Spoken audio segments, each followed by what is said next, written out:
आज सदन में एक अत्यंत महत्वपूर्ण विधेयक राजस्थान कोचिंग सेंटर नियंत्रण एवं विनिमय विधेयक 2025 पर चर्चा हो रही है।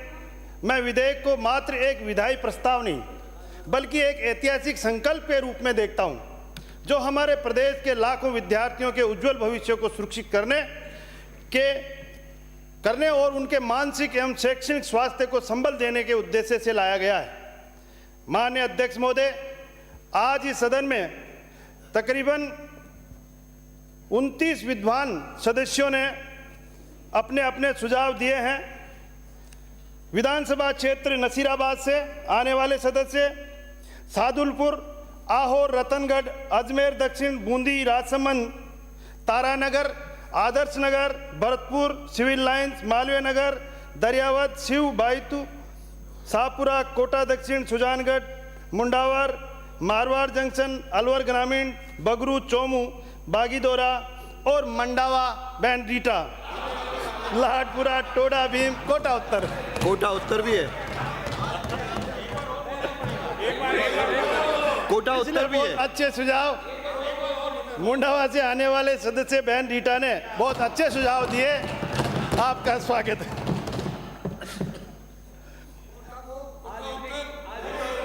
मैं नहीं कोटा उत्तर बोला हूँ। परीक्षाओं में सफलता प्राप्त कर वैश्विक स्तर पर अपना एक प्रदेश का नाम रोशन कर रहे हैं। माननीय अध्यक्ष महोदय, हमारे प्रदेश में चल रहे इन कोचिंग संस्थाओं के माध्यम से न केवल विद्यार्थियों को सफलता प्राप्त हो रही है बल्कि अप्रत्यक्ष तौर पर सभी क्षेत्रों में रोजगार के अवसर भी उपलब्ध हो रहे हैं, जिनमें प्रदेश की जीडीपी में वृद्धि के साथ देश की अर्थव्यवस्था में हमारा योगदान बढ़ रहा है। परंतु इसके साथ एक कटु सत्य यह भी है कि इन कोचिंग संस्थाओं में पढ़कर छात्र अपनी प्रतियोगी परीक्षाओं में सफलता हासिल कर रहे हैं, वही इन परीक्षाओं में असफल होने के कारण घोर निराशा, तनाव, अवसाद के कारण विद्यार्थी अपना जीवन समाप्त कर लेते हैं। इस कारण हम सभी को न केवल हमें सोचने पर मजबूर करता है बल्कि आने वाली पीढ़ी के प्रति कर्तव्य निभाने के लिए भी प्रेरित करता है।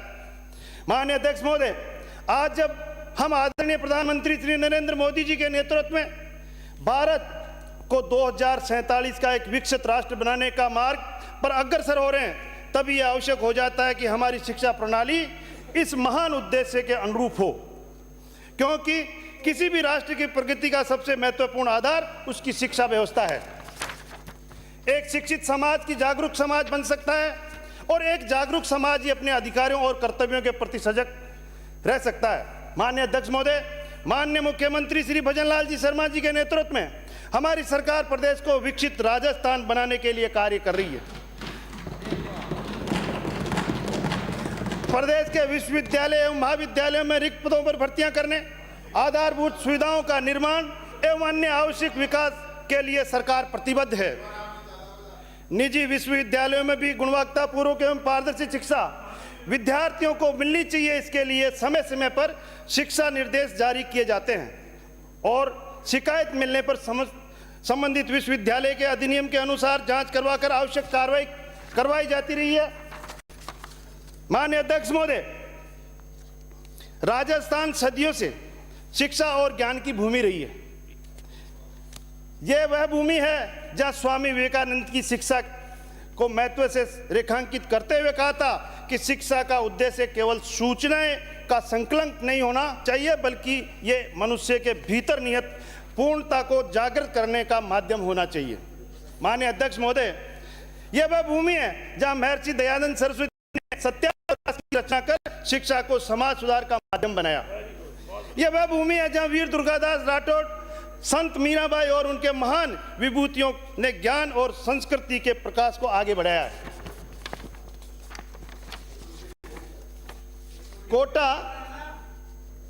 कोटा जिसे कभी शिक्षा के केंद्र के रूप में देखा जाता था, आज केवल एक कोचिंग उद्योग बनकर रह गया, जहां बच्चों पर अत्यधिक दबाव डाला जाता है, उनकी मानसिक शांति को भंग किया जाता है और उन्हें केवल प्रतिस्पर्धा में धकेल दिया जाता है। माननीय अध्यक्ष महोदय, हमारे देश के लाखों माता पिता अपने खून पसीने की कमाई से अपने बच्चों को इन कोचिंग संस्थाओं में भेजते हैं ताकि वे डॉक्टर, इंजीनियर, प्रशासनिक अधिकारी और अन्य प्रतिष्ठित पदों पर पहुंच सके। लेकिन यह भी एक कटु सत्य है कि इनमें से अनेक छात्र इस दबाव को सहन नहीं कर पाते और मानसिक तनाव, अवसाद और निराशा के शिकार हो जाते हैं। माननीय अध्यक्ष महोदय, पिछले कुछ वर्षों में कोटा में छात्रों द्वारा आत्महत्या की घटनाओं में जो वृद्धि हुई है वह किसी भी समाज के लिए एक चेतावनी है। यह केवल आंकड़ों की बात नहीं है, बल्कि ये उन बच्चों की बर्बादी की कहानी है जो अपने सपनों को पूरा करने के लिए अपने बच्चों को यहाँ भेजते हैं और अंत में उसे खो देते हैं। जब हम शिक्षा को व्यवसाय बना देते हैं और उसे मूल्य से विहीन कर देते हैं, तब हम केवल छात्रों को ही नहीं बल्कि पूरे समाज को एक अनिश्चित भविष्य की ओर धकेलते हैं। माननीय अध्यक्ष महोदय, जॉन एफ कैनेडी ने कहा है, ask not what your country can do for you, ask what you can do for your country. अर्थात ये मत पूछो कि तुम्हारा देश तुम्हारे लिए क्या कर सकता है, बल्कि ये पूछो कि तुम अपने देश के लिए क्या कर सकते हो।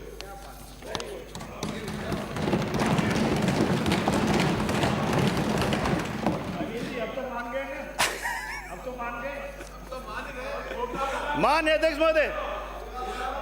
अध्यक्ष महोदय, आज हमें यह सुनिश्चित करना है कि कोचिंग संस्था केवल व्यवसाय के लाभ के लिए न चले, बल्कि वे छात्र को अपने संस्थाओं में एक पारदर्शी एवं आवश्यक सुविधाओं को ध्यान में रखते हुए कार्य करें। माननीय अध्यक्ष महोदय, पिछले कुछ वर्षों में कोटा और अन्य कोचिंग हबों में विद्यार्थियों द्वारा आत्महत्या के मामलों में स्वतः संज्ञान लेकर माननीय उच्च न्यायालय जयपुर द्वारा डीबी सिविल याचिका संख्या 99/2016 मई 2016 में इस मामले की सुनवाई की और कोचिंग संस्थाओं पर नियंत्रण के लिए आवश्यक नियम बनाने के निर्देश प्रदान किए। वर्ष 2017 में हमारी विगत भाजपा सरकार द्वारा कोटा में Tata institute of social sciences Bombay ने कोटा में एक कोचिंग विद्यार्थियों के आत्महत्या संबंधी दुखद पहलू का मनोवैज्ञानिक अध्ययन करवाया। इस अध्ययन से प्राप्त निष्कर्ष के आधार पर हम पर एमिकस क्यूरो ने राज्य सरकार को कानून बनाने के लिए कहा। जून 2018 में कोटा की कोचिंग संस्थाओं और अक्टूबर 2018 में शेष संस्थाओं में अध्ययनरत विद्यार्थियों को मानसिक संबल एवं सुरक्षा प्रदान करने के लिए गाइडलाइन लागू की गई। माननीय उच्च न्यायालय द्वारा जारी आदेश की पालना में समय समय पर निर्देशित जारी किए गए एवं केंद्र सरकार द्वारा जनवरी 2024 में कोचिंग संस्थाओं के विनियम हेतु दिशा निर्देश जारी कर राज्य को इसके लीगल फ्रेमवर्क में रहने के निर्देश जारी किए। केंद्र सरकार के निर्देशों की पालना सुनिश्चित करने के उद्देश्य से सरकार ने फरवरी 2024 में गाइडलाइन जारी करके जिला कलेक्टरों को इनकी पालना करवाने के लिए अधिकृत किया गया। माननीय अध्यक्ष महोदय, यह अत्यंत दुखद है कि हमारे देश के सबसे प्रतिष्ठित संस्थानों में प्रवेश पाने का सपना देखने वाले कई विद्यार्थी इस प्रतियोगिता के दबाव से टूट जाते हैं। पढ़ाई का अत्यधिक भार, असफलता का भय, टॉपर्स की अत्यधिक चर्चा, अभिभावकों की अपेक्षाओं और का परिणामों का सार्वजनिक प्रदर्शन जैसे कारणों से विद्यार्थियों के आत्मविश्वास को कमजोर कर देता है। आत्मविश्वास में कभी इतनी घातक हो जाती है कि विद्यार्थी मानसिक अवसाद में चले जाते हैं और कई बार आत्महत्या तक मजबूर हो जाते हैं। माननीय अध्यक्ष महोदय, आज इस विधेयक के माध्यम से हम राजस्थान में कोचिंग संस्थानों में पढ़ रहे विद्यार्थियों की मानसिक अवसाद में आकर आत्महत्या जैसे कदम उठाने के कारण बिगड़ते हुए स्वरूप को नियंत्रण करने का प्रयास कर रहे हैं, ताकि आने वाली पीढ़ियों को हम ऐसा वातावरण प्रदान कर सके जो न केवल ज्ञान को समृद्धि हो बल्कि उन्हें मानसिक रूप से भी सशक्त बना सके। माननीय अध्यक्ष महोदय, उद्देश्य कोचिंग संस्थाओं को परेशान करने का नहीं, बल्कि इन संस्थाओं में पढ़ रहे विद्यार्थियों को बेसिक सुविधाएं, प्रशिक्षित शिक्षक एवं अध्ययन के लिए इको फ्रेंडली वातावरण मिले, यह सुनिश्चित करना, साथ ही कोचिंग संस्थाओं के हितों को भी पूर्ण सुरक्षा प्रदान करना। इस विधेयक के माध्यम से यह सुनिश्चित किया जा रहा है कि राजस्थान में संचालित सभी कोचिंग संस्थाओं का अनिवार्य पंजीकरण किया जाएगा। अब कोई भी कोचिंग संस्था बिना सरकार की अनुमति के संचालन नहीं हो सकेगी। पंजीकरण के लिए प्रत्येक कोचिंग सेंटर को एक वेबसाइट बनानी होगी जिसमें पाठ्यक्रमों की फीस, शिक्षकों सहित सभी प्रकार की आवश्यक जानकारी उपलब्ध हो सकेगी। पंजीकरण की पूरी प्रक्रिया पारदर्शी होगी और सभी आवश्यक मानकों को पूरा करना होगा। एक राज्य एक स्तरीय राजस्थान कोचिंग नियंत्रण एवं विनियमन प्राधिकरण की स्थापना की जाएगी जो पूरे देश में कोचिंग संस्थाओं पर निगरानी रखेगा। प्रत्येक जिले में जिला कलेक्टर की अध्यक्षता में एक समिति बनाई जाएगी जो स्थानीय कोचिंग संस्थाओं की गतिविधियों की समीक्षा करेगी और आवश्यक कार्रवाई भी कर सकेगा। माननीय अध्यक्ष महोदय, कोचिंग सेंटरों को योग्य शिक्षकों द्वारा शिक्षण कार्य करवाने के साथ ही यह भी सुनिश्चित करना होगा कि शिक्षकों के विरुद्ध किसी भी प्रकार का आपराधिक मामला नहीं हो। इसके अलावा छात्रों को की मानसिक सेहत को प्राथमिकता दी जाएगी। हर कोचिंग संस्था में एक मनोवैज्ञानिक काउंसलर की नियुक्ति अनिवार्य होगी जो छात्रों को मानसिक तनाव से निपटाने में सहायक बनेगी।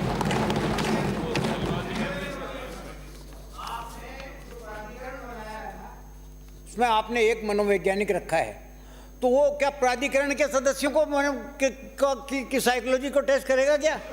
आप ये बताइए कि कितने सभी लगता है, कितने मनोवैज्ञानिक रखने पड़ेंगे आपको? वो है माननीय सदस्य बिराजो। माननीय अध्यक्ष महोदय, सदस्य ये प्रश्न माननीय अध्यक्ष महोदय, यह प्रश्न काल नहीं है। माननीय अध्यक्ष महोदय, एक 247 हेल्पलाइन नंबर शुरू किया जाएगा जहां छात्र किसी भी समय सहायता प्राप्त कर सकेगा। अत्यधिक मानसिक तनाव से बचने के लिए प्रत्येक सप्ताह छात्रों को एक अनिवार्य अवकाश दिया जाएगा जिससे वे आराम कर सके और अपनी मानसिक स्थिति को मजबूत बना सके। इसके साथ ही अब यह सुनिश्चित किया जाएगा कि कोचिंग संस्थाओं को पढ़ाई का बोझ इतना अधिक न हो कि छात्र तनावग्रस्त हो जाएं। प्रत्येक छात्र को उचित मार्गदर्शन देने के लिए कैरियर काउंसलिंग अनिवार्य होगी ताकि उन्हें यह पता चल सके कि अपनी प्रतिभा के अनुरूप कौन सा कैरियर चुन सकता है। माननीय अध्यक्ष महोदय, फीस की पारदर्शिता को बनाए रखने के लिए कोचिंग संस्थाओं को अपने शुल्क ढांचा औचित्यपूर्ण बनाना होगा और विद्यार्थी के प्रवेश के बाद कोचिंग संस्थाओं का हॉस्टल छोड़ने पर आनुपातिक रूप से फीस की एक निश्चित समय पर लौटानी होगी ताकि अभिभावक को किसी प्रकार की परेशानी का सामना नहीं करना पड़े। माननीय अध्यक्ष महोदय, यदि कोई कोचिंग संस्था छात्रों के हितों के विरुद्ध कार्य करता पाया गया तो उस समय कठोर दंड लगाया जाएगा। पहली बार उल्लंघन करने पर 2 लाख रुपए का जुर्माना लगाया जाएगा। दूसरी बार उल्लंघन करने पर 5 लाख जुर्माना लगाया जाएगा और यदि कोचिंग संस्था बार बार नियमों का उल्लंघन करता है तो उसका पंजीकरण रद्द किया जाएगा। आज ये विधेयक एक क्रांति की शुरुआत है। ये केवल राजस्थान के लिए नहीं बल्कि पूरे भारत के लिए एक आदर्श उदाहरण है। जब हमारा शिक्षा तंत्र समृद्ध होगा, जब हमारे छात्र मानसिक रूप से स्वस्थ होंगे, जब शिक्षा व्यापार नहीं, यह व्यापार नहीं, हमारा भारत 2047 एक विकसित भारत बनेगा, विश्व गुरु बनेगा। माननीय अध्यक्ष महोदय, हमारी सरकार सर्वजन हिताय सर्वजन सुखाय के मूल सिद्धांत पर कार्य कर रही है। हम चाहते हैं कि विद्यार्थी कोचिंग संस्थाओं, शिक्षकों, अभिभावकों सहित सभी वर्गों के हितों को ध्यान रखा जाएगा। माननीय अध्यक्ष महोदय, सभी कोचिंग संस्थाओं को विश्वास दिलाना चाहता हूं कि सरकार उनके हितों को ध्यान रखेगी और उनके आने वाली हर समस्या का समाधान करेगी। इस बिल को विभागीय वेबसाइट पर 22/7/2024 को जन साधारण के लिए अपलोड किया गया था तथा समाचार पत्रों में पब्लिक नोटिस जारी कर 6/8/2024 तक सुझाव आमंत्रित किए गए थे। दिनांक 19/9/2024 को शासन सचिव महोदय की अध्यक्षता में स्टेक होल्डर, अभिभावक और कोचिंग संचालकों के साथ बैठक आयोजित की गई एवं सुझाव प्राप्त किए गए थे। इन प्राप्त सुझावों को ध्यान में रखते हुए सरकार की गाइडलाइन के प्रावधानों को गुणानुगुण के आधार पर शामिल करते हुए यह बिल का प्रारूप तैयार किया गया था। और जब आज इतने विद्वान सदस्यों ने सभी जो अपने अपने सुझाव दिए और वो बहुत महत्वपूर्ण और उसमें आपने ये कहा कि इसको और अधिक प्रभावी बनाया जाए। निश्चित रूप से आपके सुझाव बहुत महत्वपूर्ण है। आपके सुझावों का सम्मान करते हुए इस संकल्प को पूर्ण करने और इस विधेयक को और अधिक प्रभावी बनाने के लिए विधेयक को परमाणु समिति में भेजने का प्रस्ताव करता हूं, जिसके स्टेक होल्डर और आप सभी के सुझावों को शामिल किया जाएगा। आइए देखो, मान्य विपक्ष के सभी सदस्यों का सम्मान करते हुए कि आपका ये ऐसी सरकार है, भजन लाल जी की सरकार, जो आपके सारे सुझावों को कितना महत्व दिया गया है। ब्राजो आइए हम सब मिलकर एक ऐसा राजस्थान का निर्माण करें जहां हर विद्यार्थी बिना डर, बिना तनाव और दबाव के अपने सपनों को पूरा कर सके। जय हिंद, जय भारत, जय राजस्थान। प्रश्न ये है